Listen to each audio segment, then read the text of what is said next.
Do you like reading but ever felt the need to bang your head on a wall, but there wasn't a wall nearby? Well, after reading this book, you'll be able to do both. That's right, this thing is a brick. A book riddled in not-so-common knowledge. Welcome to a really sketchy version of John Green's Crash Course video series. In today's installment, we'll be discussing this here work of fiction, known as The Stand by Stephen Edwin King. The Stand is a novel about trust, loss, cults, and most importantly, disease. It's a dystopian novel that explores the age-old concept of good versus evil, done through the scope of widespread illness and spiritual intervention. Oftentimes in history, with these widespread diseases like the Black Plague, branch-off beliefs or cults would form, since superstitions would often guide people's hopes for survival.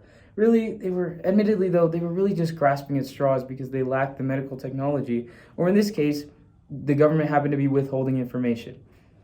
Mr. Balaji, if cults were formed during widespread epidemics like in The Stand, can I start one amid COVID? Oh, past me. You should know better than to want to form a cult just for the heck of it, especially since you're already under the esteemed and powerful following of Big Brother. But seriously speaking, like many of us have felt or are currently feeling about COVID-19, the characters that came together in The Stand share a commonality in longing for a purpose, a sense of purpose, or having general underlying anxieties about what their futures happen to hold, typically influenced by the disease in one way or another, such as Franny Goldsmith's death of her father due to Captain Tripp's amid a crisis that she had regarding her pregnancy.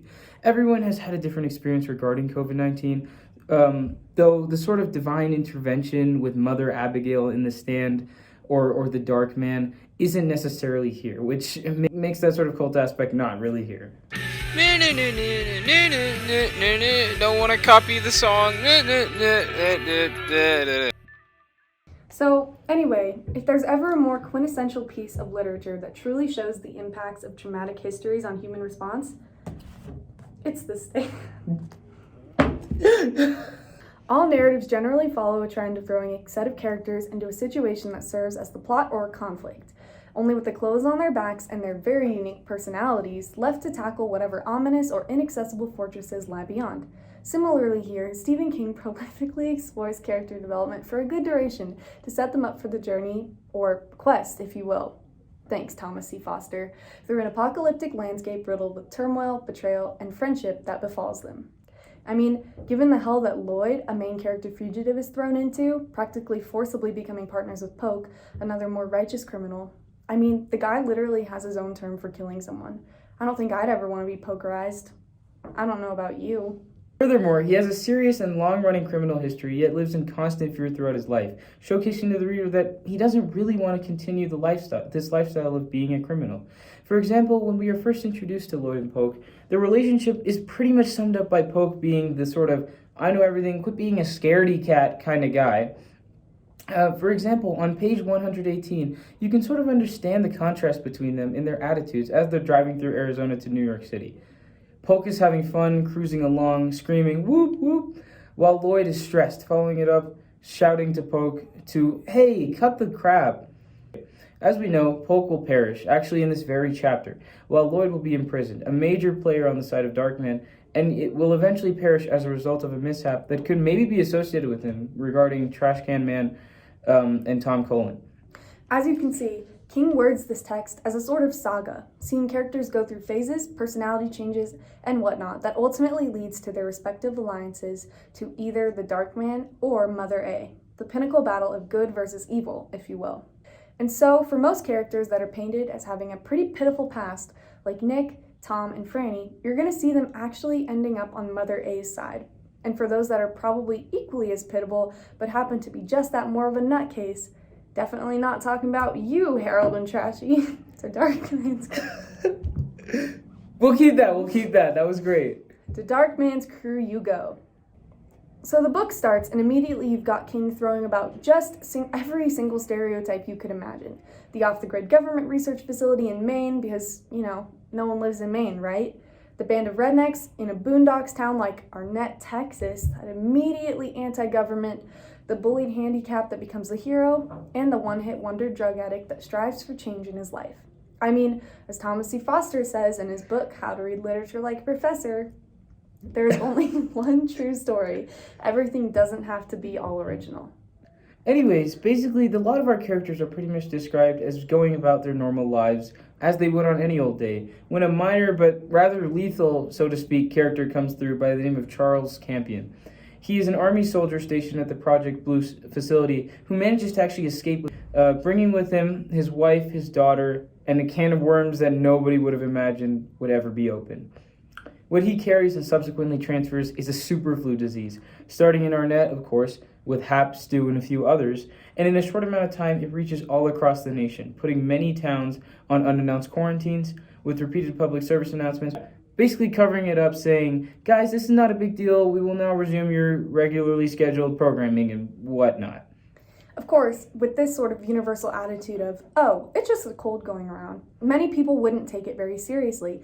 And when you think about it, actually, except for Stu, I guess, our main group of survivors that we see for the remainder of the book never actually take any special measures to contain the disease. It was just luck that they survived.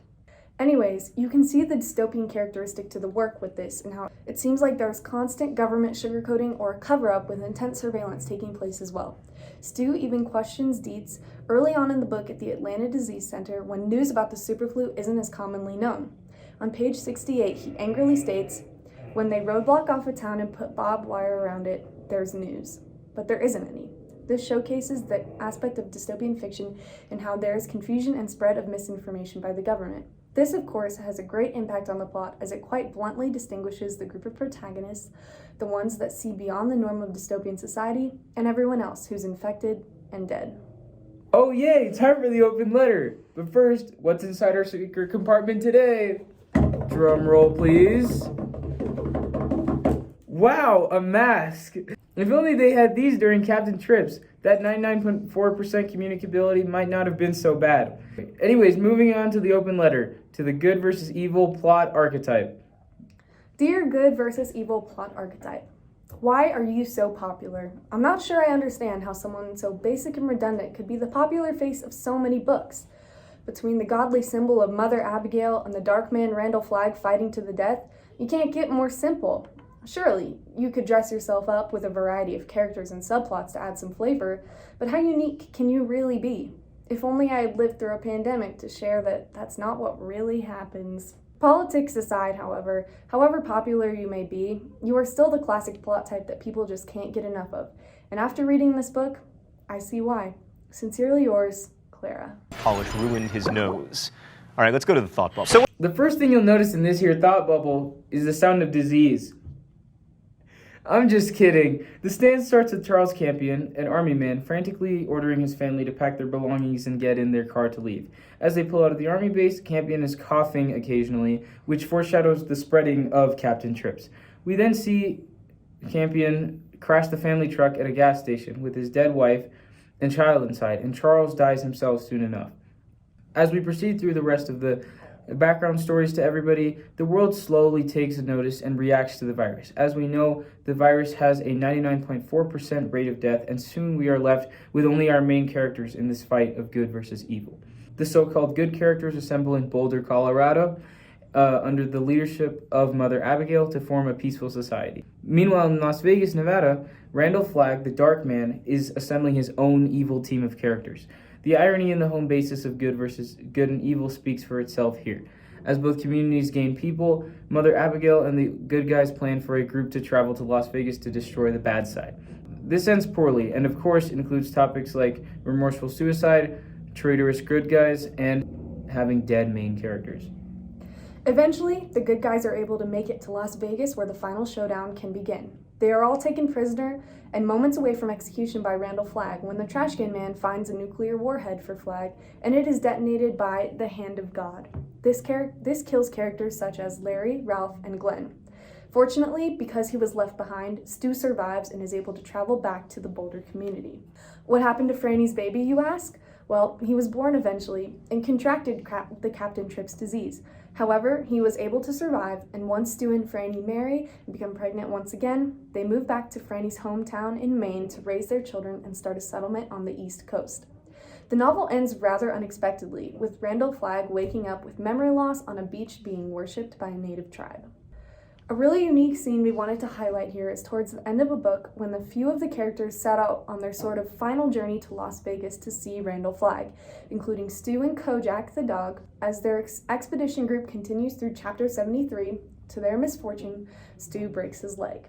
They, of course, can't afford to continue with him, and King has our characters leave Stu and the dog behind, actually, jokingly stating at the end of the chapter on page 1056 that they never saw Stu Redman again. Ooh. This scene is funny because they're almost sort of at the ending of the world, yet King sets up the scene with this sort of generic and almost comical scenario of, needing to leave their friend alone to continue their treacherous journey. I mean, obviously, by the looks of it, the rest are going to meet their imminent doom, which, spoiler alert, they do. And that's why Stu is the only one left to survive. This scene is interesting because it sort of reiterates King's method in portraying the entire narrative in this sort of ironic and stereotypical style. The character choices, the sequence of events, everything like that. So in having such an almost cheesy way of portraying the close to the book, the final events to it, it reminds the reader that this work really is just a basic dystopian centered around disease. To round out this here crash course, we will leave you with this. The plague rests for no one, even you, dutiful comrades. However, that doesn't invite you to go around stockpiling razor blades and chocolate. Thank you for watching, and to those of you living in the year 2021, remember to wash your hands and wear your masks. Bye!